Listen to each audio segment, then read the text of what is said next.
Hi everyone, in our last video we discussed the implementation of a population count, also known as Hamming weight, using a combinational adder tree. In this we will learn the difference between two common approaches used to implement a population count circuit, that is ripple adder implementation versus tree-based implementation. We will compare these approaches based on three important parameters: latency, area, and scalability. First, let's look at the ripple adder implementation.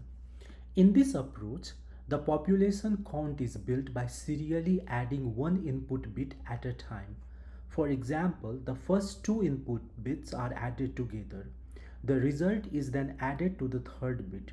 The new result is added to the fourth bit and so on until all input bits have been processed. Therefore, latency of a ripple adder implementation grows linearly with the number of input bits, that is ON. As the input bit width increases, the delay increases proportionally. For area here, one advantage of this approach is that it requires very little hardware. Only a small chain of adders is needed. Therefore, the area requirement is relatively low. And scalability, ripple adder implementation works well for small input widths. However, as the number of input bits increases, the delay becomes significant, making this approach less attractive for higher performance designs.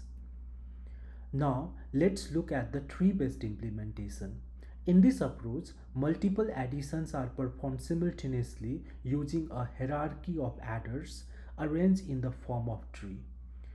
Instead of adding input one after another, group of inputs are added in parallel, and the partial results are combined through successive stages.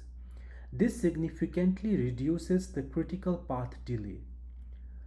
Now, if we see its latency, the latency of tree-based implementation grows logarithmically with the number of input bits. That is, latency equals to O log n. Because the additions occur in parallel, the number of stages increases much more slowly compared to a ripple adder structure. Now, if we see its area, then the tree-based approach requires more hardware. Multiple adders operate in parallel at each stages, resulting in a large area compared to ripple adder implementation. And one of the biggest advantages of the tree-based approach is scalability.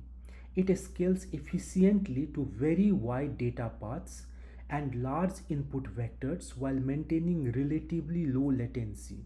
For this reason, tree-based implementations are commonly used in modern processors, AI accelerators, networking hardware, and high-performance digital systems. I hope this comparison helps to understand when each approach is preferred and the trade-offs involved in choosing between them. Thank you for watching. See you in the next video.